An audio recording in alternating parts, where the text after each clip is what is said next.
en esta embajada, el consulado no es un consulado independiente como en muchos otros lados, sino es un consulado cuyo cónsul es un funcionario de esta embajada.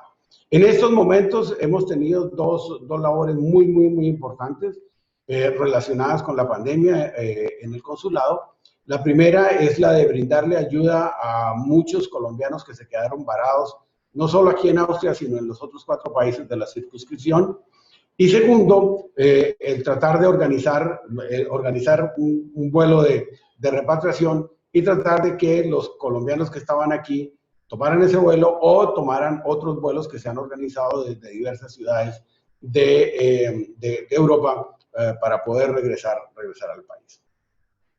Adicionalmente, todo este campo de responsabilidades se lleva a través de reuniones, ya sea reuniones bilaterales en las cancillerías o a través de reuniones en el BIC, que es el Vienna International Center, que es la sede de Naciones Unidas aquí en Viena. Entonces, va uno a las reuniones, participa, promueve los intereses y defiende los intereses de Colombia. Se hacen las negociaciones para que todas las resoluciones y decisiones que se tomen aquí correspondan con los intereses del país o al menos, si no corresponden totalmente con los intereses del país, porque hay que negociar con otros 192 estados, que no quede nada que le haga daño al país en esas decisiones. Al final de la tarde hay habitualmente muchas reuniones sociales en las cuales uno sigue trabajando. A veces se desprecia un poco esa labor social que tienen los diplomáticos y se vuelve una crítica de que nos la pasamos tomando trago y no hacemos más cosas que eso, ¿cierto? Evidentemente uno va a esas reuniones, evidentemente hay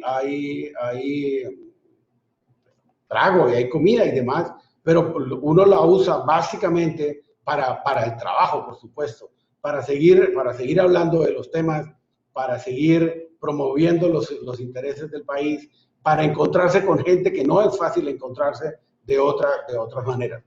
Y al final, 10, 11 de la noche, vuelve uno a casa y todo vuelve a comenzar al día siguiente. Muchas gracias por la experiencia, embajador. Les hago un paréntesis, estamos grabando la sesión porque hay muchos estudiantes que no se pudieron conectar y pues hasta ahorita me dieron el control de la reunión, entonces la comencé a grabar para que lo tengan en cuenta. Bueno, ¿quién quiere continuar contándonos el mayor reto profesional que hayan tenido? Bueno, sigo yo. Vale. Para mí el mayor reto profesional fue en Rusia, porque como ustedes saben, Rusia es un aliado de Venezuela. Y en Rusia las cuestiones comerciales y políticas están ligadas. Y es preferible para ellos, por ejemplo, comprarle carne o comprarle, no sé, algún tipo de producto a Ecuador, que en ese entonces tenía, digamos, como una afinidad mayor que ahora, digamos, con el nuevo presidente, pero con Correa, que a nosotros. Y por otro lado, tener a Colombia como, por favor, una presión muy grande en que nosotros somos o éramos en ese entonces el primer mercado exportador de carne, era Rusia. Entonces, sentarse a negociar con los rusos sin ser un aliado en la región. Para ellos, para nosotros, digamos, podríamos ser un poco más pragmáticos en el sentido que los empresarios son empresarios y venden sus productos al país que sea, mientras que para los rusos no era así. Y para nosotros planteó un reto muy grande porque recibimos muchas presiones de parte de Colombia para poder tratar de, digamos, entrar en el mercado ruso. Eso por un lado.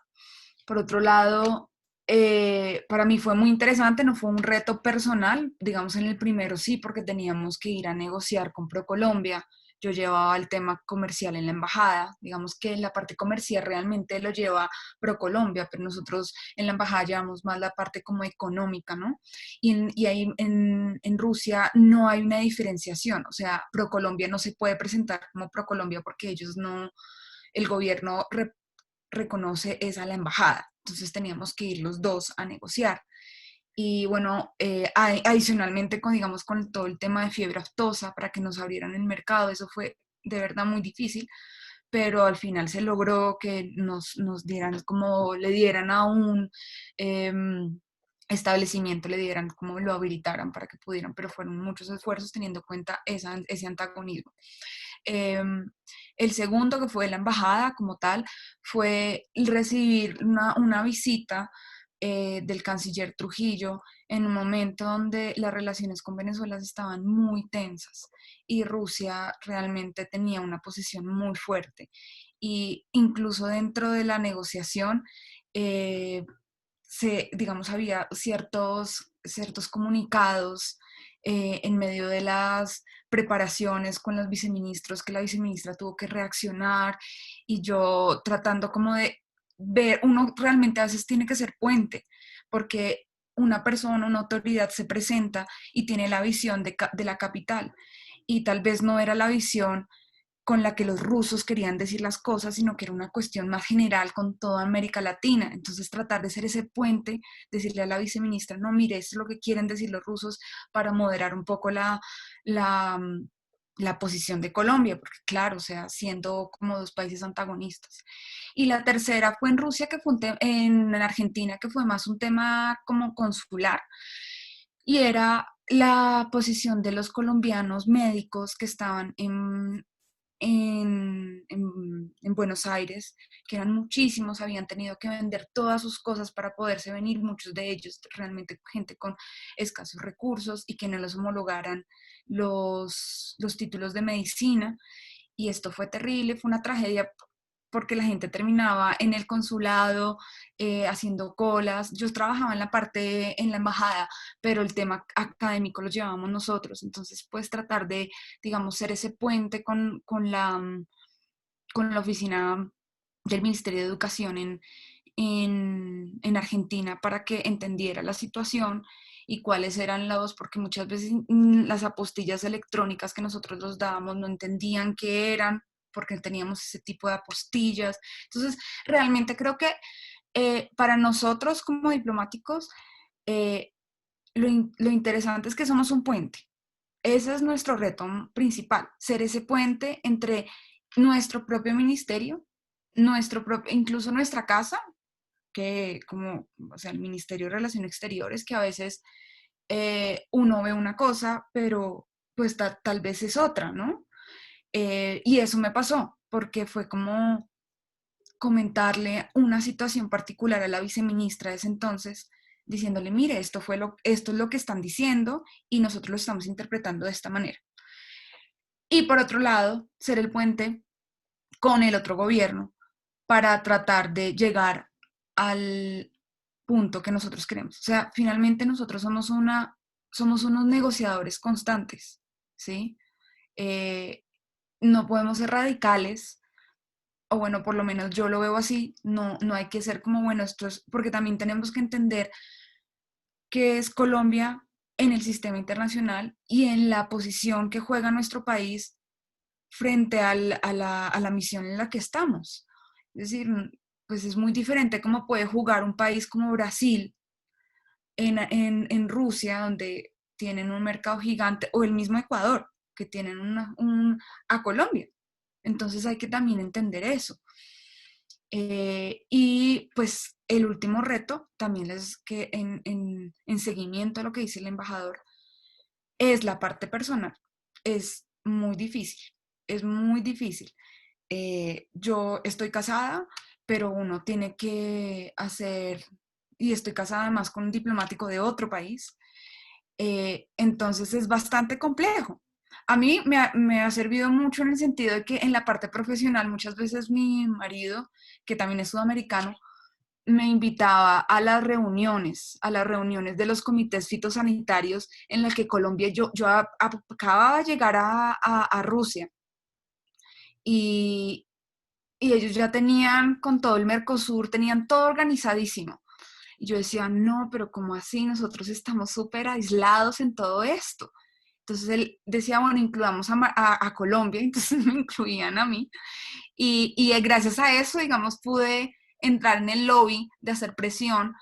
eh, pero bueno, digamos que eso fue, pero digamos en este momento nosotros estamos separados. ¿Sí? Porque separados físicamente, porque pues él está en Uruguay, yo estoy en Colombia, es un sacrificio también para los dos, no podernos ver con todo este tema de la pandemia, ver si vamos a lograr coordinar. Hay casos exitosos. La jefe de gabinete pasada, ella estaba casada con el embajador de Chile, pero pues es muy difícil. O sea, si les digo, esto es muy difícil, muchas parejas están divorciadas o separadas, como mi caso, y, y eso uno se lo tiene que plantear porque uno dice, bueno, sí, de una, yo me sacrifico, pero realmente cuando ya uno quiere tener hijos, cuando se da cuenta que lleva años y no está con su pareja, eh, eso es un tema súper importante para tenerlo en cuenta. O sea, no es uno menos. Yo creo que uno se lo tiene que, de entrada, cuando uno va a presentar el examen y cuando dice, bueno, esto es para mí, yo voy a tener esto, voy a estar dispuesta a que mi pareja o de aquí a mañana, o que voy a ceder o que no voy a ceder, eso es muy importante, creo yo. Mariana, ¿cómo era un día tuyo antes de la pandemia? Laboral. En la Cancillería, dices. Sí, sí, sí, sí, un día de trabajo tuyo. Antes de la cuarentena, sí. Bueno, yo llegaba, pues realmente es muy parecido al actual, excepto que iba a la oficina. Ahorita trabajo mucho más porque ahorita Corea es un país que está donando, como ustedes han visto, eh, dona, o sea, es un país muy activo en términos de cooperación. A mí me impresiona. O sea, yo trabajé en la dirección de América, con Brasil, Argentina, todo, digamos, el cono sur, y, y el tema de cooperación nunca fue tan grande. Y entonces uno empieza a ver como cuáles son las relaciones y cómo se maneja uno con los vecinos, cómo se maneja uno con la Unión Europea o con un país asiático tan importante como Corea, porque somos un país, nosotros participamos en la guerra de Corea que se celebró justo, o sea, se conmemoró justo este año, 70 años. Entonces, este año ha habido reuniones, videoconferencias del presidente, de la vicepresidenta, del primer, no, todos, o sea, todas, no he tenido un mes que no haya una videoconferencia con el presidente. Entonces es organizar los documentos. ¿Qué es un documento para, digamos, lo que uno hace, la labor que yo hago en el escritorio? Entonces yo tengo que ver que la parte de cooperación, entonces, esté completa. O sea, yo hago un informe. ¿Qué es lo de cooperación? ¿Qué hace APC, que es la Agencia Presidencial de Cooperación? ¿Qué hace el Ministerio de Salud? Esa es toda la parte de cooperación donde ellos nos brindan cooperación. Es una cooperación más vertical. Hay dos tipos de cooperación, como horizontal y vertical. Horizontal es que yo pongo y usted pone y hacemos algo juntos. Vertical es usted me da a mí. Los coreanos es más vertical. Por ejemplo, acá nos acaban de donar $5 millones para que hagamos un hospital móvil en términos de pandemia. Entonces ahorita digamos que se está moviendo muchísimo la relación bilateral con un país como Corea. Capaz en un país como, no sé, India o un país donde tengamos una cooperación más vertical, en el Singapur, por ejemplo, que tenemos una cooperación horizontal, pues no se mueve tanto como Corea, que sí es, ellos son mucho más activos. Eh, Ese es, digamos, como mi día a día en la preparación de documentos de apoyo, pero digamos que nosotros no nos basamos solamente en eso, sino también como en la realización de, pues, de análisis, ¿no? Como cuál es o sea, geopolíticamente, cuál podría ser nuestra posición, ¿sí? Em, Frente a un tema, digamos, me pasó con Corea del Norte, por ejemplo, que nos preguntan cuál es la posición de Colombia frente a X o Y tema. Ay, espérense un segundo, que la gata se me está subiendo. Cosas de Zoom. Y por último, pues mi día era también en la reunión con las entidades. O sea, no es solamente como reunirse o sea, tener digamos, todos los temas de cooperación, de cultura, o sea, temas políticos, temas comerciales, y todas estas áreas son coordinadas con otra entidad o una coordinación o una dirección dentro de la Cancillería. Pero también es reunirse con las embajadas, ver que los temas estén, negociar temas con los directores. Un poco es esto, digamos, mi día a día, que será un poco parecido al de Nicolás, pero en cada uno tiene, digamos, como sus áreas, ¿no? O sea, nosotros estamos divididos así en 2 viceministerios grandes, multilaterales y bilaterales, y bueno, otras partes de la Cancillería, pero grosso modo. Y cada dirección está lo multilateral, que lleva drogas, asuntos económicos, sociales, y están los viceministerios bilaterales, que están divididos en áreas geográficas. Entonces, yo trabajo en el área geográfica de Asia, hay área geográfica, pues, Europa, y está la dirección de América, que es una dirección que tiene, pues, para mí es una dirección con la que más se trabaja, pues, por ser los vecinos. Sí, claro. Bueno, muchas gracias, Mariana. Nicolás, ¿cuál es el mayor reto de tu carrera que hayas tenido profesional? Muchas gracias, Andrés. Solo para añadir lo que estaba comentando Mariana y mi opinión frente a la rutina que comentaba el embajador Ruiz, que comienza revisando todos los documentos en su oficina. Muchos de esos empieza nuestro día recibiendo las instrucciones de nuestros directores, de nuestros jefes. Entonces, sí, eso es como comenzamos nuestro día laboral también. Pero bueno, quería comentarles yo un poco como de un reto, por decirlo de alguna forma, vocacional, como nosotros, pues, como lo podríamos llamar, como lo hemos tratado en la charla. Y es que, como les comentaba al principio, yo tuve la oportunidad de ser pasante en la misión de la ONU en Nueva York, allá después de ver el trabajo que hacía, por ejemplo, el embajador Ruiz, que hacían los compañeros, los demás diplomáticos, me di cuenta realmente que eso es la vocación, como el camino que yo quería seguir con mi vida. Por eso es que volví a Colombia, como les comentaba, trabajé con la Embajada Británica y me postulé al concurso de la carrera diplomática. Como tuve la oportunidad de comentar un poco, Mariana, es un concurso que pues en un principio se puede ver un poco abrumador, en el sentido que uno ve que pues hay muchos candidatos, pero pues eso pues realmente, vuelvo a comentar, es que como rosarista, como internacionalista de nuestra universidad, pues uno tiene que tener la seguridad de que estamos muy bien preparados para ese tipo de instancias. Presenté la prueba, sin embargo, pues lastimosamente no pasé. Ese primer año que me presenté realmente no pasé. Me tomé unos meses para pensar si realmente yo consideraba volver a aplicar a la carrera diplomática, si realmente era la vocación y el camino de vida que yo quería seguir. Me tomé unos meses para pensarlo, decidí que sí, que realmente era el camino que quería seguir, me preparé mucho y pues tuve la fortuna de presentar el examen y pues de gracias a Dios tener la oportunidad de haber sido el primer puntaje a nivel nacional. Realmente hoy día yo le agradezco mucho como aprender de los errores, ¿no? A veces uno comete errores y uno cree que lo afectan a uno, pero realmente yo me di cuenta que aprender de los errores me permitió seguir adelante, incluso aún con más fuerza y con más determinación para poder entrar a esta carrera. Entonces, un consejo que yo quiero darles es que a veces las cosas pueden parecer complicadas o lejanas, o que a veces cometemos errores. No, todo pasa por una razón. Nosotros tenemos que tener siempre la certeza de lo que queremos, y con empeño y dedicación se pueden lograr las cosas. Realmente esa mentalidad me logró pues superar ese reto, y hoy en día pues tener el honor de poder ser colega del embajador y de Mariana. Como les comentaba en su momento, pues como fui pasante en Nueva York, claramente uno de los primeros desafíos que uno encuentra pues es claramente ir a trabajar a otro país, no tener que cambiar, digamos, un poco el chip y adaptarse a trabajar como lo manejan otras culturas. En el caso, por ejemplo, de Nueva York, pues en la misión ante la ONU, pues claramente existen personas pues de todo el mundo, con diferentes culturas, que pues toca saber respetar, con las que toca saber trabajar.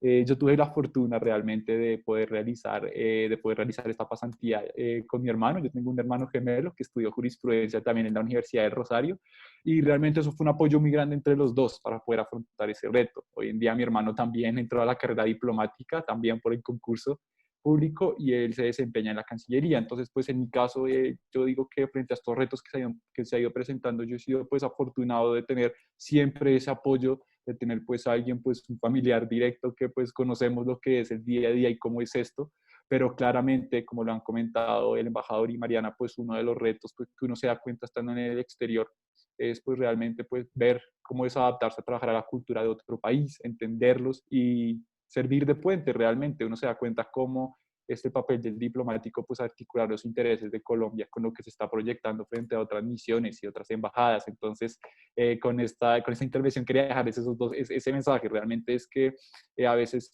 puede que las cosas sean complicadas, pero realmente con empeño y dedicación siempre se logran, y más con la formación que hemos recibido como internacionalistas de la universidad. Gracias, Nicolás. Hablando de tu hermano, creo que él está conectado. Pues un saludo para él. Nos está viendo. Nicolás, ¿cómo es un día tuyo laboral? Bueno, como les comentaba un poco, mi día se asocia mucho más al de Mariana realmente, por lo que trabajamos en direcciones geográficas. Como les comenté al principio, yo trabajo actualmente en la dirección de Europa, trabajo específicamente en la coordinación de Europa Occidental y asuntos ante la Unión Europea, y trabajo temas que incluyen el Reino Unido, Irlanda, Italia, la Santa Sede. Entonces, realmente es, digamos, un portafolio de temas muy amplio, y nuestro trabajo como escritorios es pues mantener el registro y coordinar lo que es la relación bilateral con estos estados para poderla representar mediante diferentes instancias, sea una reunión internacional o sea mediante lograr acuerdos mediante la negociación de instrumentos bilaterales, y apoyar mucho el trabajo que hacen las embajadas en el exterior y tener como ese contacto constante con ellos para coordinar diferentes posiciones. Y eso es algo que pues realmente en nuestro día a día, claramente pues apoyamos mucho aquí en planta interna a nuestros coordinadores, que son nuestros superiores jerárquicos, y a nuestro director, y a su vez pues también trabajamos paralelamente con las embajadas en lo que se requiera. Entonces, pues les ayudamos a trabajar diferentes temas. Digamos, existen temas de fondo sustanciales que ya dependen de la relación particular que se tiene con cada estado. En el caso de Europa, también claramente, pues como lo han podido ver, nos han colaborado muchísimo en el tema de la pandemia, como lo hizo recientemente Países Bajos. Y eso varía dependiendo del país, como las prioridades que se tenga. Por ejemplo, como lo comentaba el embajador Ruiz, hay estados con los que pues realmente, digamos, no son socios tradicionales, o son socios con los que se busca diversificar una agenda, que es lo que siempre buscamos nosotros también desde el ministerio. Entonces, pueden ser funciones, digamos, de fondo, sustantivas esas, o también realizamos funciones que son igual de importantes, que son, digamos, las funciones de mandarles saludos cuando hay ocasiones especiales a los estados, sea un día nacional, sea un cambio de gobierno, porque pues yo creo que algo importante de este oficio es que la forma es el fondo y el fondo es la forma. Realmente ustedes saben que el relacionamiento diplomático es muy importante. Nosotros tener el registro de la relación bilateral y alimentarla mediante este tipo de intercambios diplomáticos también. Entonces, pues eso es realmente casi que un día laboral que realizamos nosotros los escritorios en el ministerio. Gracias, Nicolás. Bueno, nosotros cuando empezamos la carrera, bueno, muchos de nosotros le metemos todo el empeño, muchas veces nos trasnochamos por esto porque es amor lo que le tenemos a la carrera. También muchos de nosotros quieren aportar algo a la sociedad con todo lo que estamos haciendo, con el sacrificio que estamos haciendo, le queremos aportar algo a las personas que podamos. Me gustaría saber cuál creen ustedes que es el aporte que ustedes le pueden brindar a la sociedad desempeñando su labor.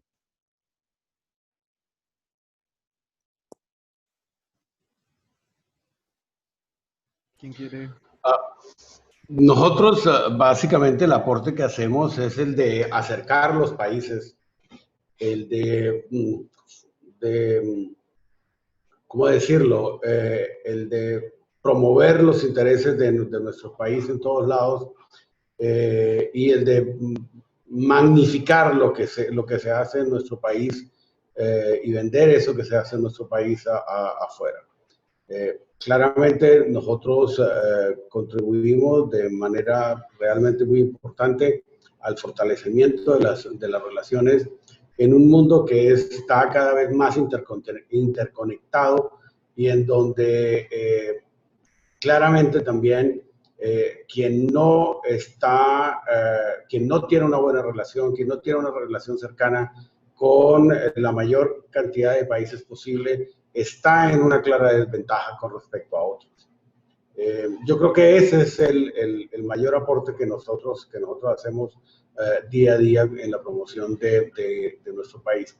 Y el otro, que no es menos importante, es el de acercar nuestro país a a los nacionales colombianos que viven en esos países en donde nosotros nos desempeñamos.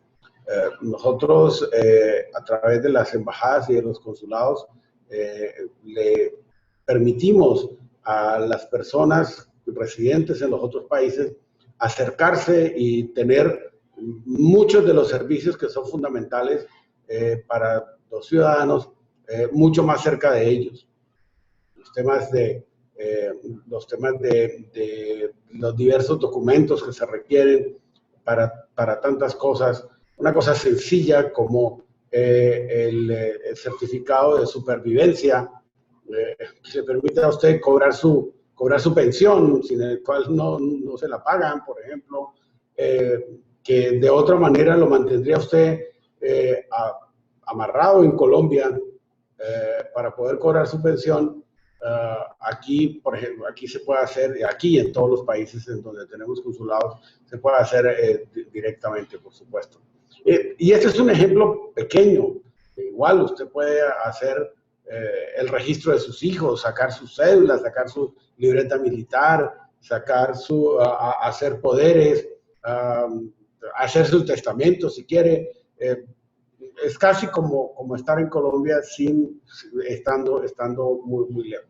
Yo creo que esos son los dos puntos que yo destacaría principalmente. Gracias, embajador. Bueno, yo me quiero focalizar en la empatía que uno tiene con los colombianos que están en el exterior. Yo creo que es súper importante esa parte. Y eso yo creo que no es como rosarista, eso no es como, no, eso es como ser humano. Incluso estando en la embajada.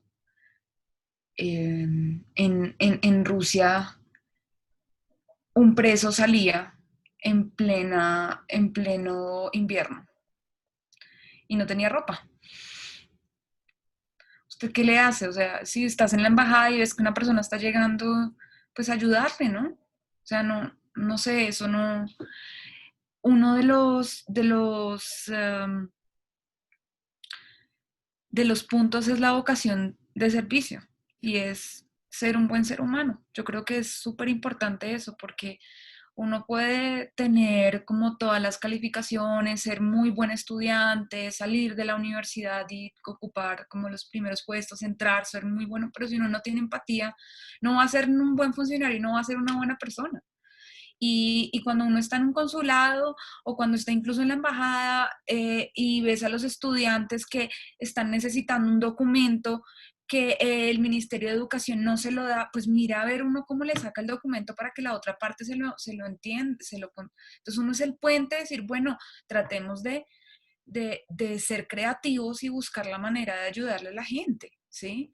O sea, responder bien a las personas, o sea, que te estén llamando de una manera que estén desesperados y tú tener la paciencia de escuchar 25 historias iguales, porque es una tras otra en un mismo día, y no desesperarte. O sea, eso es como tener la empatía para poder manejar esas situaciones que al final también digamos, te conmocionan y uno no es de palo y también termina como de pronto irritado, pero también darse cuenta que uno está ahí es para ayudar a la gente. Yo creo que eso es muy importante. Eso sería como mi visión sobre cómo ser un buen diplomático, tener empatía. Claro que sí, Mariana. Estoy muy de acuerdo con lo que dijiste. Antes de ser un gran profesional hay que ser un gran ser humano. Estoy muy de acuerdo con eso. Nicolás. Sí, completamente de acuerdo. Realmente aquí nosotros en la carrera diplomática, pues es carrera diplomática y consular. considero que uno poder tener la oportunidad de poder ayudar a los connacionales realmente es algo que, pues, no sé, es una responsabilidad que realmente se debe llevar de la mano con empatía, con las cualidades humanas de ponerse en los zapatos del otro y de acuerdo con lo que comentan mis colegas, ponerse en la posición de poder ayudar a los demás y saber que uno lo puede hacer realmente es algo muy valioso para la vida. Cualquier persona que se le ayude, así sea con un trámite o con alguna situación que tenga complicada, siento que eso es, digamos, una satisfacción de poder contribuir mucho a la sociedad y saber que las personas se van a beneficiar de ello. Y sumado a ello también pues trabajar para, digamos, mostrar una imagen de Colombia en el exterior que refleje pues las diferentes iniciativas que se llevan a cabo, la manera en cómo contribuye, cómo Colombia se está posicionada en el sistema internacional. Entonces yo diría que es eso, es poder tener como esa felicidad que uno siente de poder ayudar a otros, de poder servir a los demás, de poder tener esa vocación de servicio y también junto a ello poder uno trabajar todos los días, así sea por ir plasmando una imagen muy positiva de Colombia en el exterior.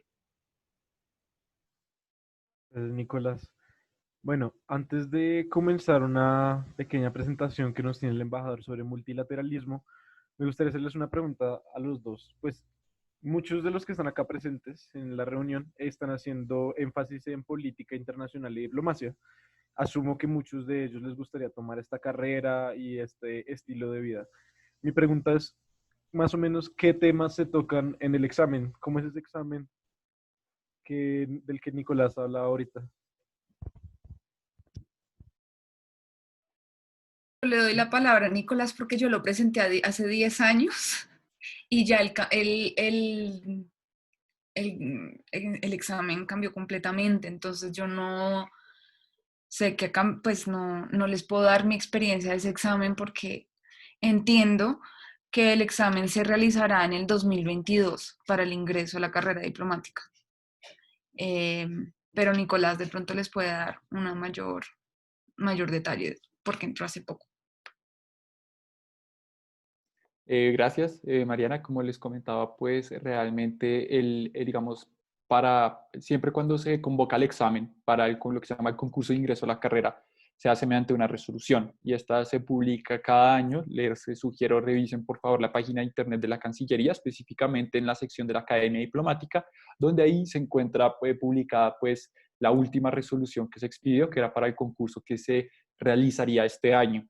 Y ahí se encuentran consignados los diferentes temas que se evalúan en el concurso. Esos siempre se están plasmados en la resolución. Suelen ser pues temas, claramente como es un concurso público, pues abarca una amplitud de temas relacionados, pues ustedes saben, con aspectos históricos, geográficos, constitucionales de Colombia, un poco del papel de Colombia en la política internacional. Entonces, para los que estén interesados, les recomiendo mucho leer la resolución que se publica en la página de la Academia Diplomática, en la cual se detallan a fondo, pues, ya los temas que se preguntarían en el examen.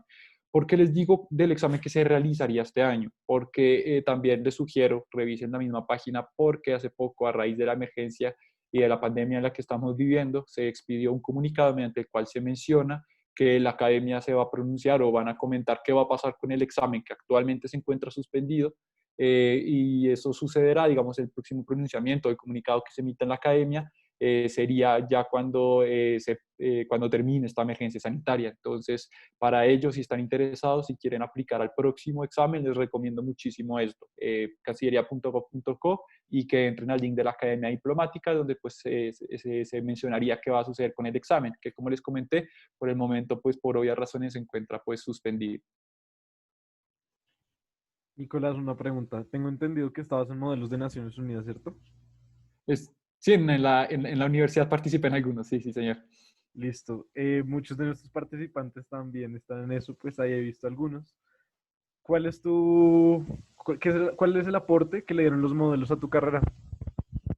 Claro, pues te comento, pues los modelos, pues primero me otorgaron, digamos, ese interés por los temas internacionales realmente y poder participar en los modelos pues a un nivel académico, pues a uno le va desarrollando ciertas habilidades como lo de la oratoria, de poder relacionarse con otras personas, porque usualmente en estos modelos participaban personas de otros países, de otras nacionalidades, entonces la capacidad de poder hablar con personas de otras culturas, digamos, desde un nivel estudiantil, pero es digamos, una sensibilidad y una habilidad que uno va manteniendo pues cada medida que uno va entrando en el mundo laboral.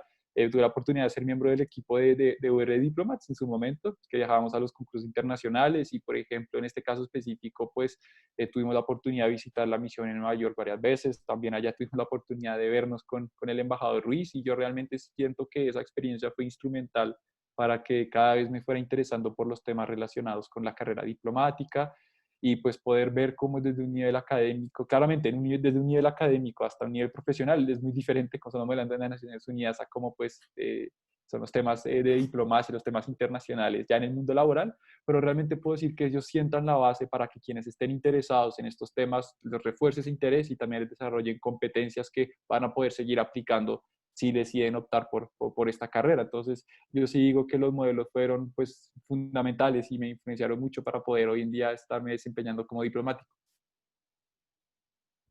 Bueno, muchas gracias, Nicolás.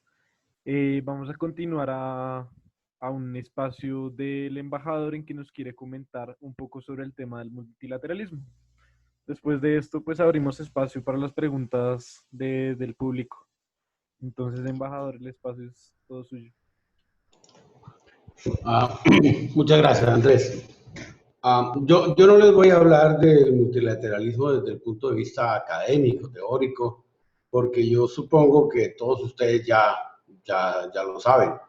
Ya saben qué son las Naciones Unidas, cómo se crearon, qué características tienen, y no solo las Naciones Unidas, sino todo el sistema de Naciones Unidas y demás.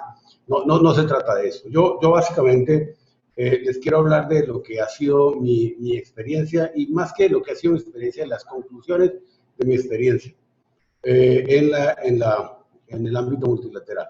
Como yo dije, yo he estado en las 3 principales sedes multilaterales del mundo, en Ginebra, en Nueva York y ahora en Viena. Y adicionalmente he sido 2 veces director de asuntos políticos multilaterales, en donde se llevan parte de esos temas multilaterales. Lo político, lo económico y lo medioambiental se maneja todavía y antes también se manejaba en otra dirección. Entonces, déjeme comenzar esta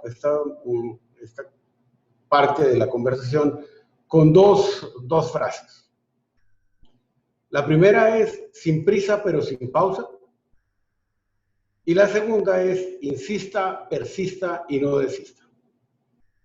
Esas 2 frases expresan básicamente lo que debe ser la actividad multilateral y nuestro trabajo, cómo se debe orientar en el ámbito multilateral. Para ir mostrando estas 2 frases, luego llegaré a una conclusión que es la última de las frases, que es: se avanza al ritmo del que no quiere avanzar en el multilateralismo. Permítame utilizar un símil. Y es el símil de un vehículo, de un automotor, de un carro, como lo quieran llamar. Todo el mundo sabe que es un carro, todo el mundo quiere uno o tiene uno y sabe básicamente cómo se maneja. Pero este es un carro muy especial, el que me sirve a mí para este símil.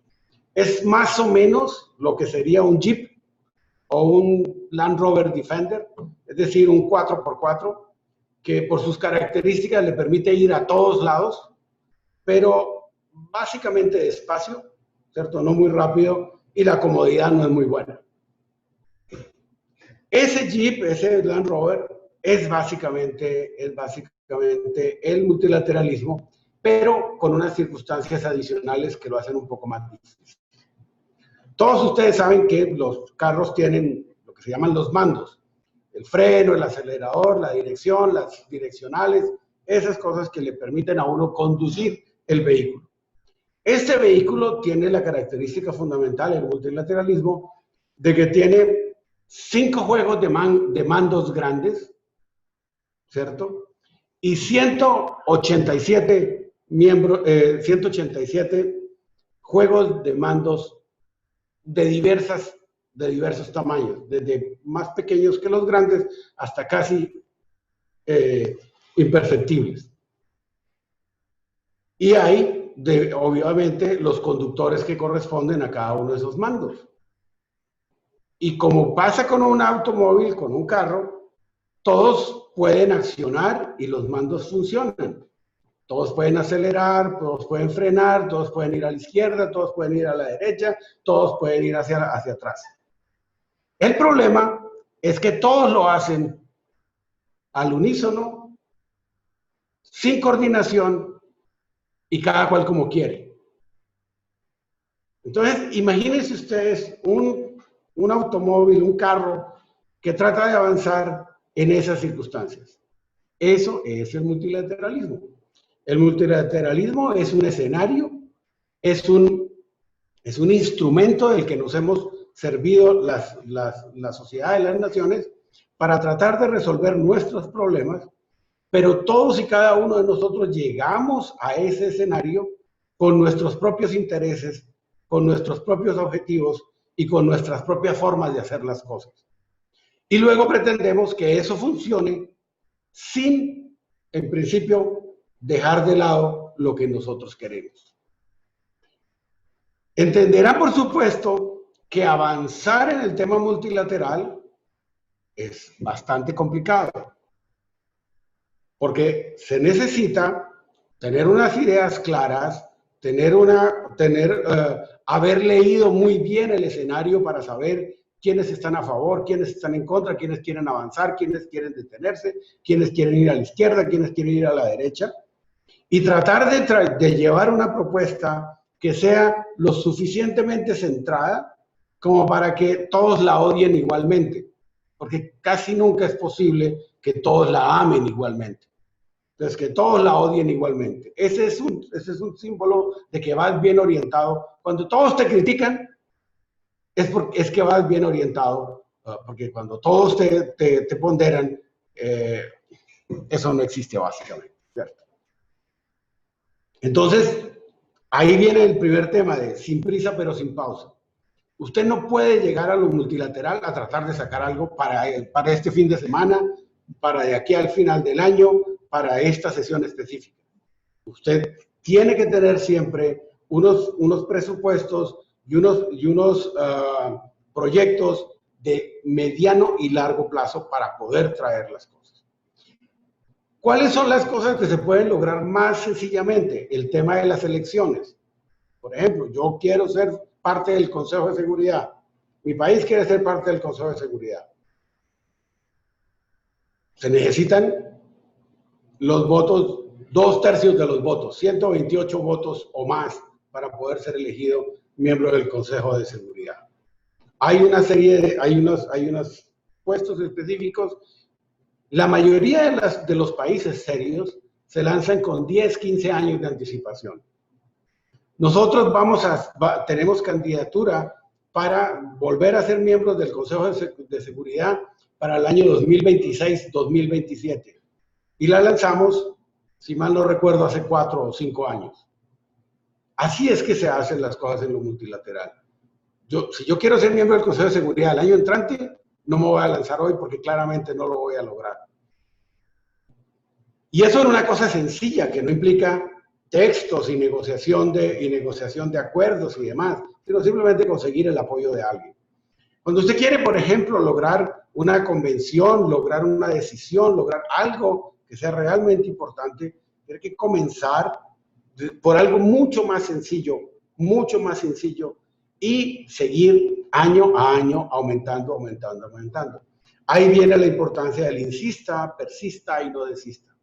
Usted tiene que comenzar, labrarse esa meta, definir esa meta y con metas parciales e ir avanzando sobre ellas para lograr las cosas. Déjenme en este punto les cuento un ejemplo específico.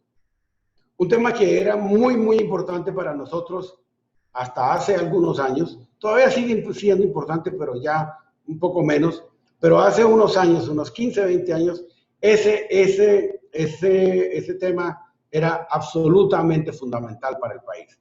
Y era el tema de la lucha contra las armas pequeñas, contra el tráfico ilícito de armas pequeñas y ligeras. Nosotros comenzamos, cuando digo nosotros es Colombia, comenzó a buscar que se incluyera en el temario de la Asamblea General el tema de la lucha contra el tráfico ilícito de armas pequeñas y ligeras en el año 1988. En ese año, una diplomática colombiana que se llamaba Graciela Uribe de Lozano tuvo la idea, le convenció, era miembro de la embajada en Nueva York, la misión en Nueva York ante Naciones Unidas, convenció a su embajador, el embajador habló con la Cancillería y le dieron la instrucción de comenzar a mover el tema de la inclusión, porque el tema ni siquiera figuraba en el temario, en la agenda de la Asamblea General. El lograr que se incluyera el tema en el temario de la Asamblea General tardó 4 o 5 años, simplemente para que se incluyera un tema en la Asamblea que dijera lucha contra el tráfico ilícito de armas pequeñas y ligeras, y por lo tanto permitiera que hubieran debates durante las sesiones anuales de la Asamblea y a partir de eso seguir construyendo. Si en algún momento esta funcionaria y la persona que la reemplazó se hubieran cansado de decir, simplemente ahí hubiera parado el procedimiento. Pero no, y se siguió siempre con la misma decisión y empeño, seguir buscando. Luego se pidió que se estableciera un grupo de expertos que hablara sobre cuáles serían las recomendaciones de cómo manejar este tema por parte de los estados. 3, 4 años para lograr la reunión del grupo de expertos.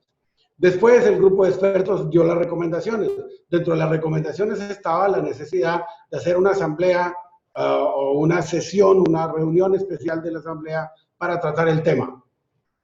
En realidad, en esa sesión especial de la asamblea se llevó a cabo del 9 al 20 de julio de 2001, 13 años después. Y esa asamblea, esa reunión especial de la asamblea, produjo el último documento importante que se ha adoptado en Naciones Unidas sobre sobre la lucha contra el tráfico ilícito de armas pequeñas y ligeras, que es el Plan de Acción de las Naciones Unidas para la lucha contra el tráfico ilícito de armas pequeñas y ligeras. En ese documento, en el cual tuve la fortuna de participar, porque quien presidió esa reunión especial fue el embajador Camilo Reyes, que fue ministro de Relaciones Exteriores, viceministro durante muchos años también, y últimamente fue embajador en Washington. Ese documento permitía una cosa que era fundamental y que ha logrado que el tema se siga hablando, y es que establecía las conferencias de revisión cada 5 años. Y así se ha venido tratando y seguimos sacando acuerdos para fortalecer la lucha contra el tráfico ilícito de armas pequeñas y ligeras, pero ya no es un tema tan importante para Colombia, afortunadamente, ¿cierto? Entonces, fíjense en ese asunto. En el multilateralismo tiene usted que tener muy, muy claro qué es lo que quiere, que tiene que tener muy claro que no lo va a tener muy pronto, tiene que tener muy claro que lo va a tener que seguir trabajando mucho tiempo hasta que lo logre, y tiene que tener claro que se avanza simplemente al ritmo del que no quiere avanzar, porque los países que dicen yo no quiero ir, no quiero, se oponen y en últimas dañan las negociaciones que habitualmente se deben resolver por consenso. Se pueden resolver también por voto, pero cuando eso pasa, se le quita la fortaleza al documento aprobado, porque aquellos que no votaron a favor, ya sea porque se abstuvieron o votaron en contra, no se sienten representados en el documento y no se sienten obligados por el contenido de ese documento. Entonces, por lo tanto, siempre hay que tratar de buscar el consenso en este tipo de documentos.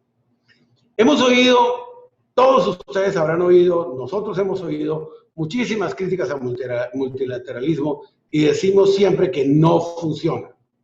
Decimos que no funciona y criticamos muchísimo que son Naciones Unidas, no sirve para nada, no sé qué, bueno, todas las cosas. Pero fíjense una cosa y reflexionen sobre algo que es fundamental.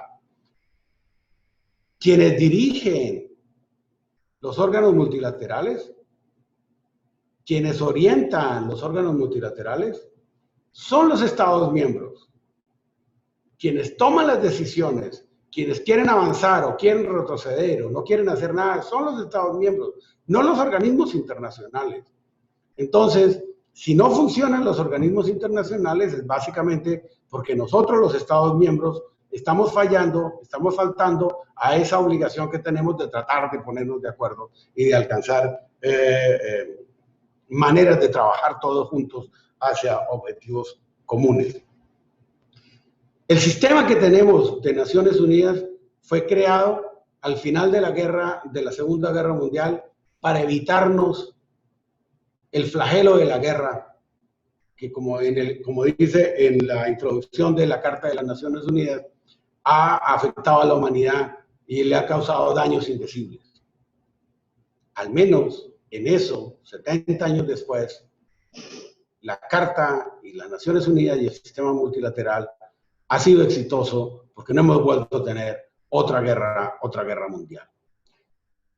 El multilateralismo es tan importante que incluso sabiendo que habían unos grandes desbalances en la Carta de las Naciones Unidas, los países decidimos aceptarla, desbalances como por ejemplo los que pasan en el Consejo de Seguridad, cuando hay países miembros con derecho a miembros permanentes con derecho a veto y otros que no son permanentes y por supuesto no tienen derecho a veto, y en muchas otras partes de la Carta, a pesar de que dice que todos somos iguales, pero los países, viendo la necesidad de tener ese escenario en el cual nos reunamos, discutamos las cosas abiertamente y busquemos siempre la posibilidad de avanzar, decidimos, y todos decidieron, ya son 193 los países miembros,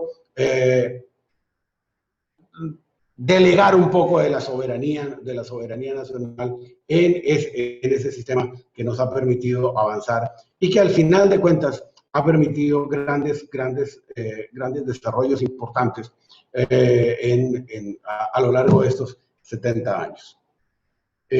Yo dejaría ahí por ahora. Muchas gracias por su intervención, embajador. Me pareció muy chévere lo del carro, es verdad.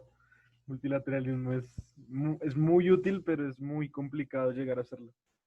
Creo que pues nosotros tenemos algunas experiencias de eso muy chiquitas en los modelos de Naciones Unidas que hemos tenido, que eso es una pelea todos contra todos, pero si se logra llegar a algo, pues en la vida real se pueden lograr grandes cosas. Bueno, siendo las 11:30, me gustaría ya comenzar con preguntas del público. Entonces, si alguien tiene alguna pregunta, puede mandarla por el chat o levantar la mano y le damos la palabra. O hablar si quieren de una vez.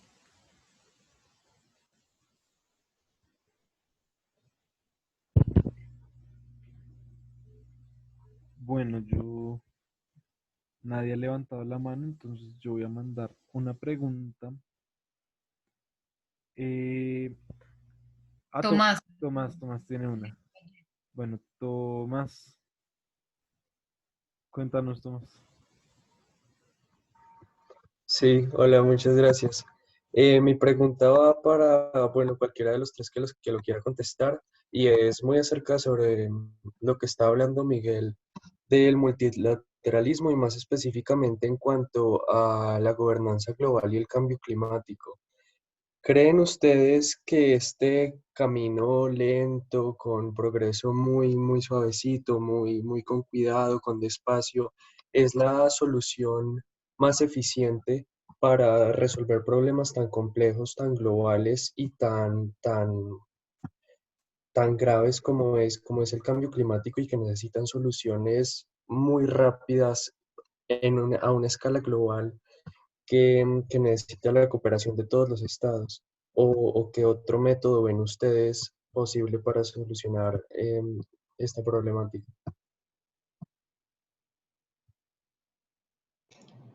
Si me permiten, claramente el sistema no es el más eficiente, pero es el que tenemos y es el único que existe por ahora. Mientras los países tengan intereses encontrados, mientras haya unos países que sacan muchísimo provecho de esa afectación al clima y todavía no sienten los grandes efectos que esa afectación al clima va a tener más adelante sobre ellos mismos, va a ser muy difícil que ellos se comprometan, sin importar cuál sea el mecanismo que se pretenda inventar o definir.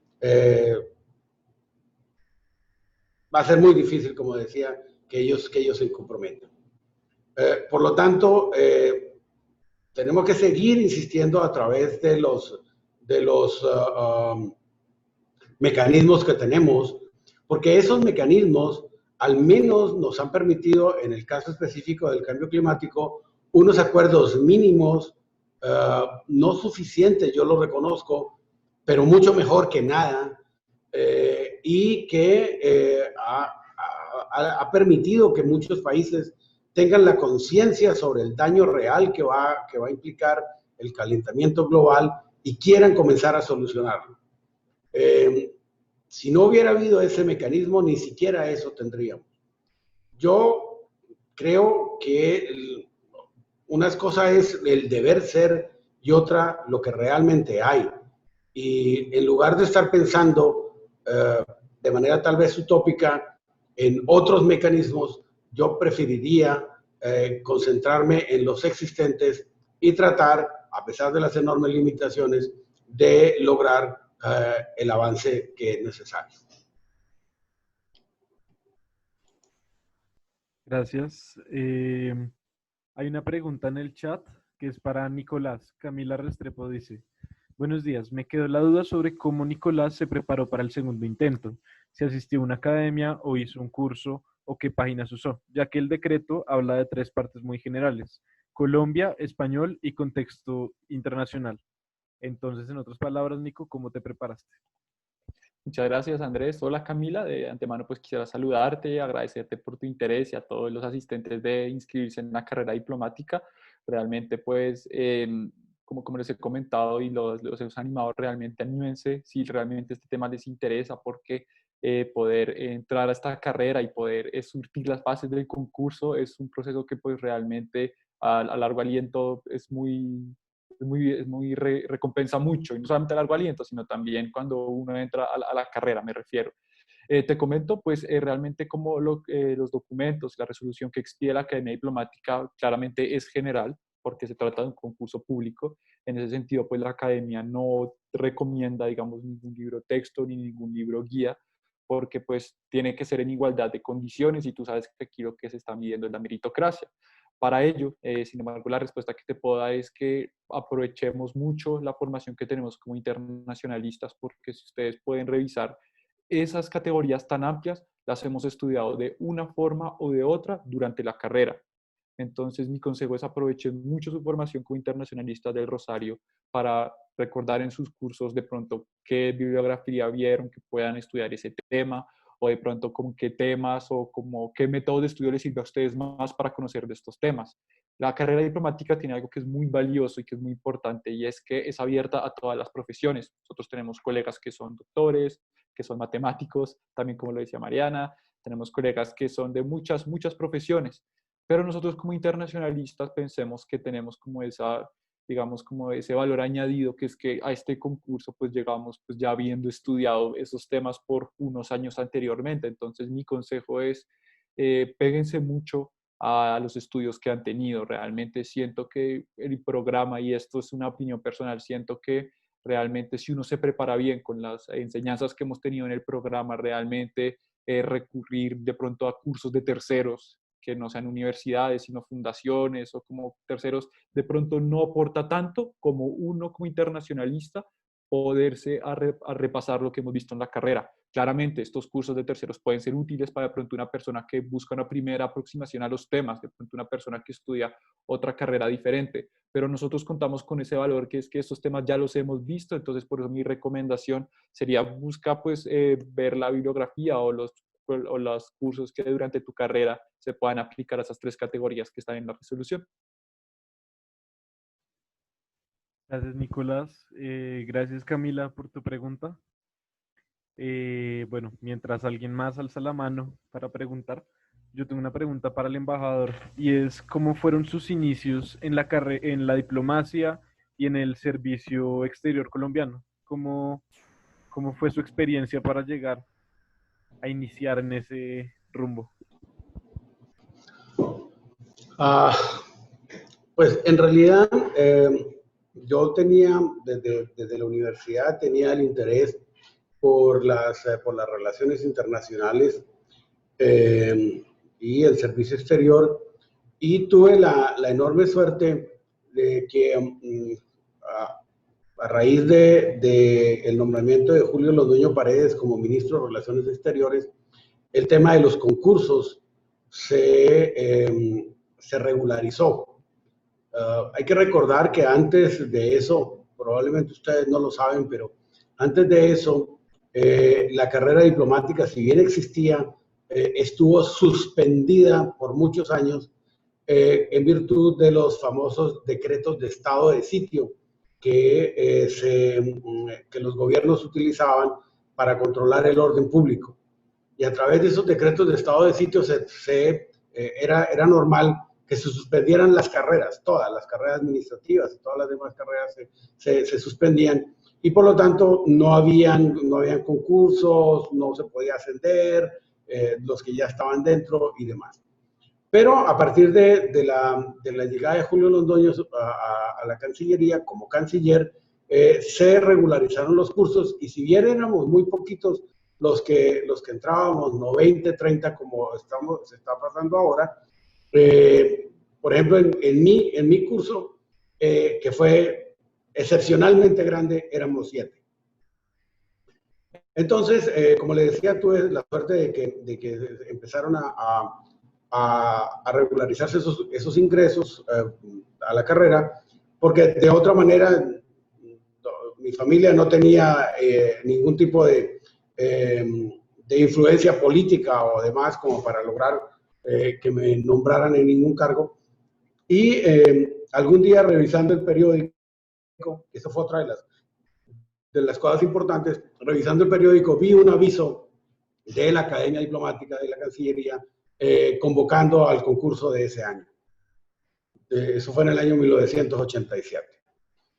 Me presenté y tuve la suerte de quedar dentro de esos 7 que estamos, que ya le mencioné. Hubo una parte un poco complicada para mí al comienzo, porque teniendo en cuenta que yo era administrador, era el único administrador de la promoción, los demás eran abogados y eso.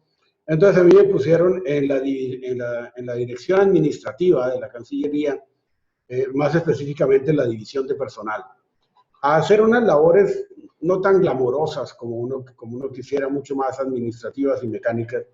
Después me pusieron en protocolo, donde ya empecé a tener un poco más de contacto con los diplomáticos y demás, que era lo que me interesaba. Y luego ya cuando me nombraron en mi primer cargo, fui cónsul en Cuenca. Y ahí ya las cosas mejoraron. Después, todos los demás cargos que he tenido han sido con una relación directa con la acción diplomática y no tanto con la parte administrativa de la Cancillería.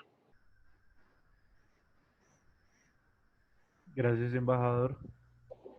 Santiago Moreno tiene una pregunta para los 3. Hola, buenos días. Me gustaría saber, con base a sus experiencias, qué herramientas o habilidades, tanto cuantitativas y cualitativas, consideran que nosotros como estudiantes debemos ir desarrollando para tener un mejor desempeño en la política internacional y la diplomacia. O sea, qué habilidades blandas, duras, cuantitativas, cualitativas. A ver, empiezo. La primera habilidad que tiene que tener es la capacidad para relacionarse, ¿cierto? Usted puede ser, como ya se mencionó antes, un gran genio teórico, pero si usted no es capaz de ir a hablar con las personas, si usted es extremadamente tímido, si usted es totalmente desconfiado y por lo tanto no se siente en capacidad de hablar con otros, si usted tiene algún tipo de radicalismo en muchas de sus cosas y no soporta lo que dicen los demás y la forma como lo dicen, es muy difícil que usted tenga un buen desempeño en la carrera. Usted tiene que tener esa capacidad para relacionarse con los demás, tiene que tener una capacidad para presentar sus argumentos, tiene que tener una buena capacidad para entender los argumentos de los demás, así sean lo más loco e irracional que usted pueda oír, pero siempre con respeto y mirando que al final de cuentas lo que usted está tratando de hacer es acercar dos posiciones. Por lo tanto, tiene que entender al otro para saber cómo poder acercar la posición de su país a la del otro y poder trabajar juntos. Entonces, eso es fundamental. Y otra cosa que me parece que es fundamental para ingresar a la carrera es la capacidad de alejarse. ¿Qué significa eso, la capacidad de alejarse? Si usted es una persona que está que es muy cercana a su familia, que le hace muchísima falta verlos todos los días, hablar con ellos todos los días, si usted no soporta unas vacaciones porque no tiene esa posibilidad de contacto con su familia, con sus amigos, con sus relacionados, va a encontrar muy difícil el poder tener, puede llegar a ser exitoso, por supuesto, en la carrera, pero no creo que tenga una vida feliz en la carrera. Es necesario, como ya se mencionó aquí, tener unos años de servicio en la Cancillería que se alternan con años de servicio fuera. A veces cerca, a veces estamos en Venezuela, a veces estamos en Ecuador, en Panamá, muy cerca y casi que podemos venir los fines de semana cuando se requiere. Pero a veces estamos al otro lado del mundo. Estamos en diferente uso horario y a veces en diferente día. Si usted está aquí, si usted está en Colombia y si su familia está en Colombia y usted está en Japón, en Corea, en China, usted va un día adelante de su familia. Y ir a verlos implica 2 o 3 días de viaje. O que ellos vengan a verlo implica esos mismos 2 o 3 días de viaje, además de los costos. Entonces, usted tiene que tener esa capacidad para seguir amando a sus seres queridos, por supuesto, a sus padres, sus hermanos, sus amigos, sus relacionados, pero con un contacto más esporádico, menos frecuente, aunque ahora las tecnologías de la información y de la comunicación hacen más fácil, por ejemplo, a través de instrumentos como Zoom, Teams y demás, que le permite a uno hablar en tiempo real y comunicarse y ver a la otra persona. Pero obviamente no es lo mismo verla que poderla abrazar. Y por lo tanto, eso es fundamental. Ustedes tienen que hacer un análisis de sí mismos y de cómo les impacta el estar lejos de sus familiares y de sus seres queridos para saber si realmente podrán tener una carrera no solo exitosa, sino feliz también. Bueno, pues yo quisiera pedir la palabra y ser la segunda que habla. Secundando lo que dice el embajador, yo creo que es muy importante la capacidad de adaptación que uno tiene. A mí me decían, ¿y usted cómo se va a ir a Rusia? Si allá es terrible, si allá hace muchísimo frío, son 9 meses de frío y un invierno de -30. Y mucha gente es, no, y la comida, y mi familia, y mi pareja. Realmente es como personas saberse adaptar a una cultura diferente. Y llegar a una cultura diferente no significa solamente estar entre diplomáticos y ya. O entre latinos o entre un círculo, porque pues finalmente uno va a desempeñar su carrera, pero va a ser uno feliz, le va a sacar a uno provecho. Yo recuerdo que muchos diplomáticos decían, no, yo a Rusia ni loca, y hay gente que no se va a Rusia, no quería irse a Rusia porque, además, menos de mujer. Recuerdo que de las diplomáticas sudamericanas éramos dos mujeres, el resto eran solo hombres, porque es una cultura machista, porque si bien es Europa, los valores occidentales no son los más fuertes, sino valores bastante conservadores, eh, no liberales. Entonces yo decía, bueno, y yo llego acá y entonces mi feminismo y tal cosa, no, allá el feminismo es mala palabra, ¿sí? Entonces uno, ¿cómo me voy a adaptar yo como mujer estando acá a este escenario? Entonces, eso era muy importante y yo dije, bueno, pues yo voy a aprender ruso, porque si no, ¿qué hago? Si no, solamente me lo voy a pasar con personas de mi área y yo quiero ser feliz en esta cultura, yo quiero poderla entender, porque de entrada es muy dura. Entonces, pues me dediqué a, digamos, más allá de mi experiencia personal, lo que quiero darles como el mensaje es, bueno, lleguen a un lugar y adáptense a sus usos, sus costumbres, su manera de ver el mundo, porque eso también los cambia a ustedes y eso es lo más interesante de esta carrera. Es como uno entiende otro país, entiende. Cuando estuve en la Argentina era como la introspección del argentino y el psicoanálisis y cómo ven ellos la cosa que es muy diferente también a nosotros, somos latinos, pero somos bastante diferentes. Pero con los rusos sí era llegar a otro mundo. Era desde que uno llega al aeropuerto y ve todo en ruso, porque ahorita, bueno, ya está más o menos hay letras latinas, pero ya antes era todo cirílico. Mm, Como poder dejar a un lado y, secundando lo que dice el embajador, dejar un poco lo suyo para poderse transformar y dejar ese espacio de confort. Listo.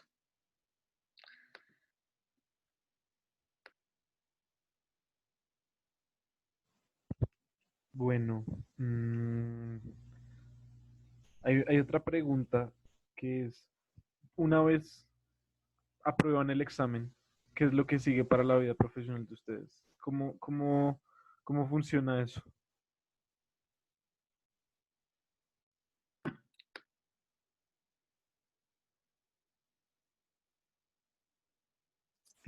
Mariana, tienes el micrófono apagado. Perdón. Sí. Uno termina el año y muchas veces tiene que concursar con colegas, o sea, entran 35 para 20 cupos, por ejemplo. En mi promoción eran 20 cupos, pero solamente entramos 11, porque no llegamos al puntaje, o sea, se debe tener 80 y solamente entraron 11 y de los 11 al final. En este momento somos 7, o sea, somos 7 diplomáticos de esa promoción. Y eran 20 cupos. Luego es un año de prueba donde hay gente que, digamos, entra o no en la carrera, dependiendo de la calificación que uno tenga. Y luego son aproximadamente, creo que son 3 años o 2 años y medio, hasta 3 años, hasta estar en planta interna y luego uno entra a, digamos, a ese proceso donde va a otro país. Ahí son 4 años y medio, 4 años aproximadamente, más unos meses de más, y luego regresa a planta interna. Y ahí son otros 3 años y medio. Y así vas entrenando para toda la vida. Ahora, los grados son con concursos. Entonces, en este momento, digamos, yo he tomado 2 concursos para poder entrar, para poder ascender. Y pues todo es tiene uno que presentar un texto, hace un examen de idiomas, eh, es un concurso de méritos. Y, y ya, eso es un poco como de pronto Nicolás pueda comentarnos un poco más. Y claro, si lo desean, pues les cuento un poco cómo fue mi experiencia. Como les digo, pues el número de cupos que se habilita para cada año pues va variando y se va publicando pues en las respectivas resoluciones. En mi caso, pues, digamos las fases para resumirlas un poco es primero es el concurso público, en el que pues es una especie de ICFES, ¿no? Que se realiza en diferentes ciudades en el país. Y bueno, los mejores puntajes son elegidos para una entrevista, pues que se realiza de manera presencial aquí en Bogotá, si fue en mi caso. Y de esas personas otra vez se hace otro corte y solo algunos entran a lo que se llama la academia diplomática, que es un periodo de 8 meses en el cual los aspirantes nos desempeñamos viendo muchas materias que son relacionadas con la función diplomática y consular. Entonces ahí hay materias sobre derecho internacional, relaciones internacionales, vemos también economía, vemos también temas consulares. Entonces, realmente ahí es donde yo les digo que pues como rosarista tuve la oportunidad de ver que mis bases de preparación eran muy buenas, incluso pues en el concurso habíamos varios rosaristas y pues todos nos fue muy bien. Es para decirles un poco que ahí pudimos identificar que es como un escenario, digamos, sui generis en el que uno está buscando un trabajo pero aplicando conocimientos académicos en el día a día. Entonces eso nos permitió como a los rosaristas que nos fuera muy bien. Eso, los estudiantes que entran a la academia, así fue en mi año, no todos quedan. Es decir, nosotros entramos, después de surtir todas esas etapas del concurso, de la entrevista, entramos a la academia 35 estudiantes, de los cuales solamente quedaron elegidos, porque así está contemplado en la resolución, los 20 mejores promedios que tuvieran al final de eso. Claramente, pues, son meses que requieren mucha dedicación, que requieren mucho esfuerzo, pero realmente el que lo quiere lo logra. O sea, realmente uno puede tener una muy buena experiencia, relacionarse muy bien con los compañeros, y yo a partir de mi experiencia, pues realmente cooperando y con el interés que uno tiene en los temas, pues realmente uno logra lograr buenos resultados en la academia. Entonces, después de eso, los 25 elegidos, como lo decía Mariana, entran ya a trabajar en lo que llamamos la planta interna del ministerio, ¿no? La planta interna, pues, es el ministerio, la planta externa, las embajadas, misiones y consulados en el exterior. Y entonces nos desempeñamos ya en planta interna.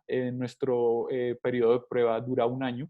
Durante ese año, pues, trabajamos. Al final, nuestros jefes nos califican y ya entramos a lo que nosotros los diplomáticos llamamos el escalafón de la carrera diplomática y consular, que pues es un escalafón jerárquico. Es importante tener en cuenta que esta es una carrera jerárquica en la que tiene muchas ventajas realmente, y el concurso tiene un mérito que es, valga la redundancia, la meritocracia, en el sentido que, como les comentaba Mariana, nosotros para poder empezar a ascender en los diferentes rangos tenemos que presentar exámenes, se nos evalúa constantemente, pero eso nos obliga a estar estudiando constantemente. Quiere decir que pues realmente nunca dejamos de estudiar y estamos pues actualizados frente a lo que la realidad pues está presentando para poder representar al país.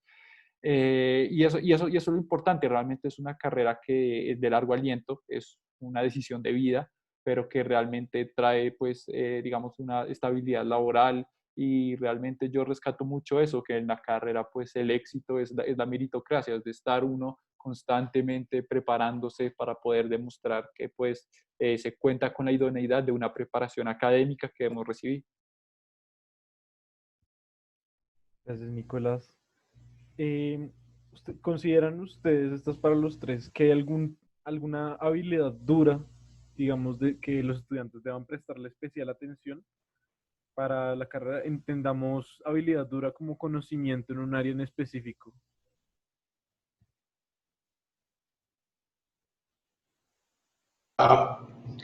Evidentemente, entre mejores conocimientos se tengan mejor, pero la Cancillería y la labor tanto en la Cancillería como en las misiones en el exterior es tan amplia, tan diversa, que realmente nadie podría tener la preparación desde el comienzo para adentrarse en todos los temas. Entonces, más que tener un conocimiento específico, lo que hay que tener es la voluntad de aprender. Eso es lo fundamental.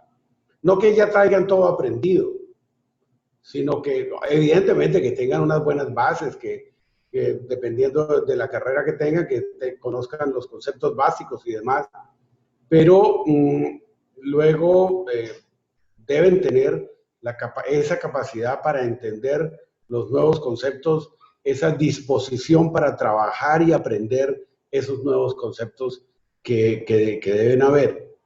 Déjenme poner un ejemplo. Yo no creo que nadie en ninguna de las, en ningún recién egresado de ninguna de las carreras orientadas hacia la diplomacia, por llamarlo así, sepa y tenga todos los conocimientos relacionados con la Convención de las Naciones Unidas sobre las armas bacteriológicas. ¿Ya? Hay una cosa que se llama toxina, hay una cosa que se llama toxoide, y yo creo que nadie sabe qué es toxina, puede que sepan muchísimo, pero toxoide yo estoy casi seguro de que nadie, si les preguntamos si hacemos un examen, nadie sabe qué es un toxoide. Entonces, lo importante no es que lo sepa ya, lo importante es que si, por ejemplo, a usted lo nombran en Ginebra y le ponen a trabajar los temas de desarme, y le ponen el seguimiento a la Convención de Armas Bacteriológicas, se siente, se lea, aprenda y sea capaz de manejar la terminología y sea capaz de manejar los conceptos y sea capaz de adaptar esa terminología y conceptos a la posición que más le importa a Colombia. Entonces, sí, claro, entre mayor conocimiento tenga, mejor, pero es mucho más importante la capacidad de aprender, el deseo de aprender, la disposición para aprender.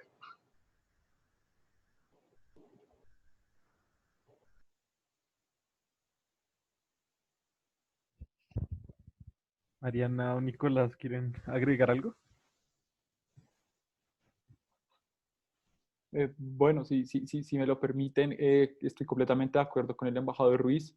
Realmente es increíble ver el dominio que tenía de los temas de la energía atómica y claro, tiene toda la razón en el sentido que pues uno al graduarse de estas carreras pues son temas que uno no se imagina que va a llegar a tratar, pero lo increíble es ver uno como diplomático debe también tener la disposición de aprender y poder manejar estos temas siempre en la medida que sea necesario. Nosotros los diplomáticos pues vamos cambiando diferentes áreas cuando estamos afuera, en planta externa, cuando estamos aquí adentro, entonces lo importante es tener como esa disposición para aprender sobre los temas que sean necesarios. En cuanto a, digamos, a la pregunta sobre las habilidades duras, entendidas como aquellas pues habilidades que son por las que uno lo contrata, ¿no? Digamos las habilidades, el conocimiento que uno tiene.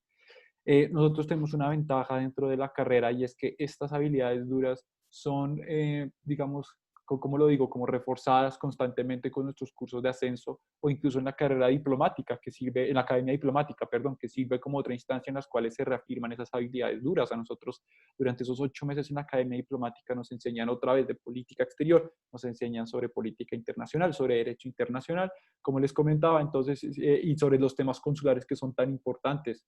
Entonces mi punto es que nosotros tenemos la ventaja, es que siempre como internacionalistas nosotros ya las contamos pues por los cursos que nosotros tenemos en la universidad, pero que cuando entramos a la academia las volvemos a ver, las volvemos a validar y siempre mientras estamos subiendo en la carrera las vamos fortaleciendo con los cursos de ascenso. Yo quisiera, pues, digamos, secundar lo que dice el embajador y mi colega Nicolás, pero además creo que yo quiero traer a colación algo que dijo un profesor una vez, y es que hay perfiles de universidades, y no, bueno, no voy a hablar de otras universidades, pero yo creo que es el trabajo en equipo, es ser buena persona.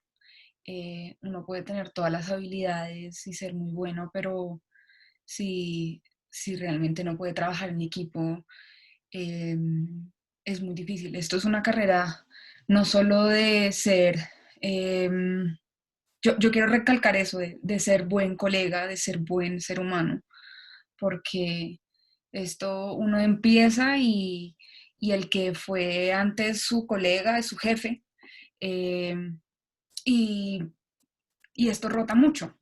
Y si uno es una persona que carece de habilidades sociales, que es una persona muy egoísta en su trabajo, si es una persona que no sabe relacionarse con otros colegas porque es una persona muy hermética, pues yo creo que una de las habilidades duras es ser una persona sociable y un buen compañero.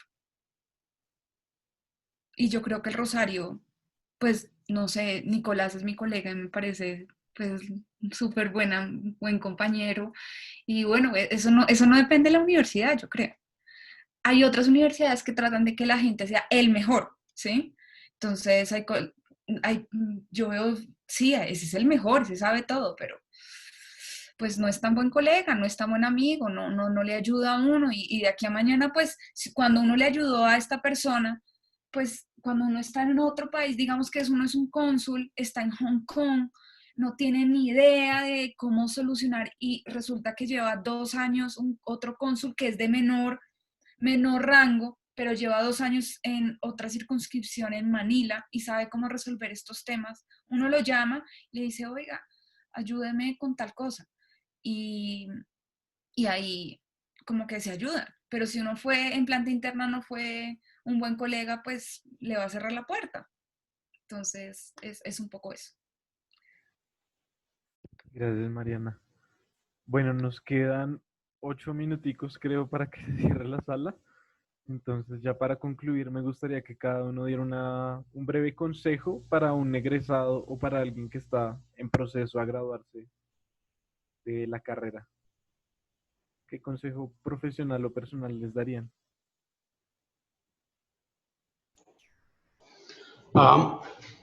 Yo diría que la carrera diplomática no es para hacer dinero. Hay muchas personas que tienen como objetivo hacerse ricos, hacerse millonarios. Y eso está muy bien, yo no lo critico. Pero por supuesto la carrera diplomática no es para eso. La carrera diplomática te permite vivir bien, te permite el enorme orgullo de representar a tu país, con el enorme peso que eso tiene.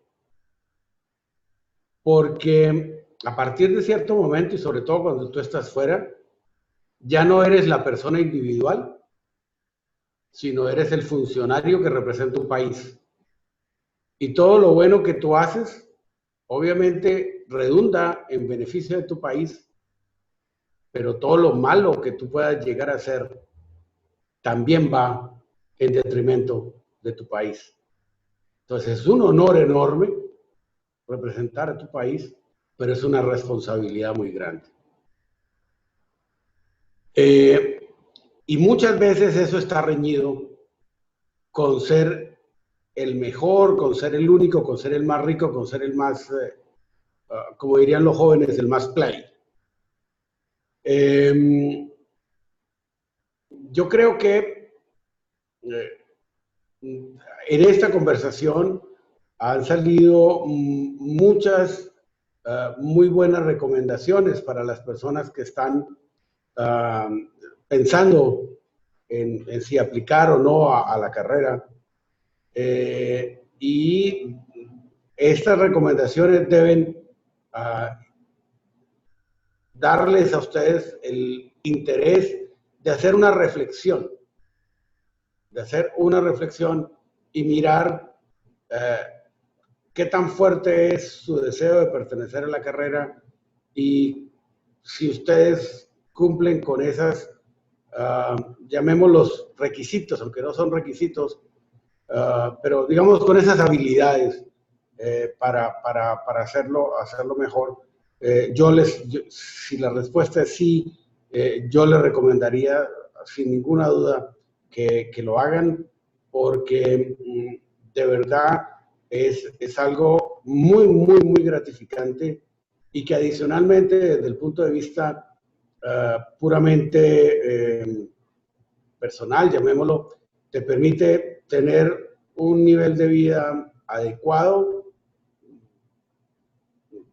y te da la seguridad y la tranquilidad de que cuando tú haces bien las cosas, podrás estar en la carrera, podrás ascender, podrás tener los cargos de responsabilidad que también están disponibles para todos, y te podrá permitir al final, cuando termines tu carrera, hacer una evaluación positiva de todo lo que has vivido, de todo lo que has servido y de todo lo que has disfrutado durante la carrera.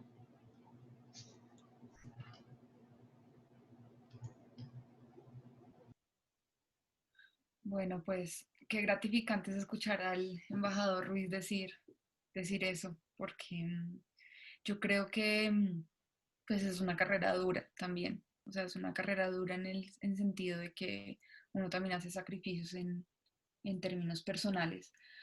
Pero bueno, mi consejo es, mm, yo veo que con el tiempo entrar a la carrera sí que está siendo más difícil. Es decir, cuando yo entré pues se presentaban 400 personas, 500 personas, ahora a veces se presentan 1500. O sea, cada vez es como más apetecido presentarse. Mi consejo es, eh, si yo le pudiera dar un consejo a la Mariana de hace 10 años, es de verdad, trátenlo, así sea una, dos o tres veces para entrar, si eso es realmente lo que quieren. Ese es mi consejo particular porque es algo, eh, yo sé que es más difícil para las generaciones de ahora tratar de entrar. La cantidad de personas que entran cada año es cada vez mayor. Entonces ese sería mi consejo.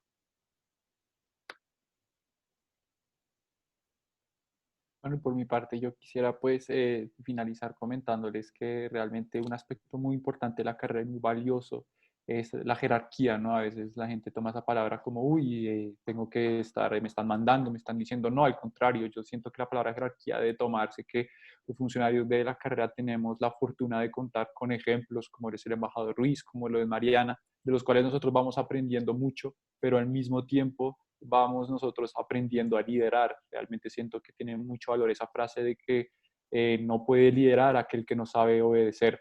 Me parece que eso es algo muy importante porque contamos con la ventaja de contar ejemplos de nuestros jefes y también con ir desarrollando la experiencia de lo que es asumir las responsabilidades de liderar personas. Entonces, un elemento que yo quiero resaltar mucho de las carreras es el elemento jerárquico. Y quisiera pues aprovechar la oportunidad para felicitar al Consejo Estudiantil de Relaciones Internacionales y para todos los que están viendo esta charla porque realmente me parece muy valioso que estén interesados en estos temas, que realmente escuchen de primera mano de embajadores como el embajador Ruiz, que como pueden ver tiene una gran experiencia y un gran conocimiento en los temas para uno poder seguir perfilando sobre lo que uno quiere. Todo esto sirve para uno ver qué es lo que quiere hacer a futuro, sea en el caso de las actividades extracurriculares que hagan, sean miembros de Naciones Unidas, sean ejercicios de debate, o sea porque tienen un interés en algún tema profesional o porque les apasiona un idioma con el que sientan que puedan complementar su formación en relaciones internacionales, en fin. El punto es que somos muy afortunados de contar con estas instancias estudiantiles, de poder organizar este tipo de eventos que realmente dejan como egresados nosotros podernos conectar con ustedes y pues ustedes poder conocer de primera mano lo que es. Si después de lo que les hemos comentado sienten que esto es lo suyo, que esta carrera es una vocación para usted, siempre teniendo en cuenta la importancia de ayudar en los demás, de tener la vocación de servicio y ponerse en los zapatos de todos desde todas las personas que pueden ser más vulnerables, por ejemplo, en estos momentos, con la pandemia que vivimos, realmente yo los animo a que se presenten al concurso. Como les comentaba y como les decía Mariana, no importa si uno falla, a veces los errores sirven más para uno darse cuenta qué es lo que uno quiere y en qué es lo que uno es bueno, y es aprender siempre de los errores. Entonces los animo, los motivo y créanme que ténganse mucha seguridad como internacionalistas del Rosario de que han recibido una gran formación que les permitirá desempeñarse en los temas de diplomacia futuro. Bueno, muchas gracias, embajador, Mariana, Nicolás, a todos los asistentes que se quedaron hasta el final. Muchas gracias. Creo que fue una bonita experiencia escuchar pues, la experiencia, valga la redundancia de ustedes. De verdad, muchas gracias. Creo que pues todos los que asistieron acá se llevaron alguito de conocimiento y alguito de experiencia de ustedes. Entonces, Bueno, nada, muchas gracias. gracias y que estén Muchas bien. gracias a ustedes. Muchas gracias, Felicitaciones por embajador. los eventos. Y muchas gracias, Andrés, por la labor de moderar y de coordinar todo. Muy buen trabajo del Consejo Estudiantil. Muchas gracias a ustedes. Bueno, Gracias, embajador, gracias. muchas Gracias a gracias por ustedes. venir. Un abrazo. Buen día. Buen día. Hasta luego. Hasta luego. Chao.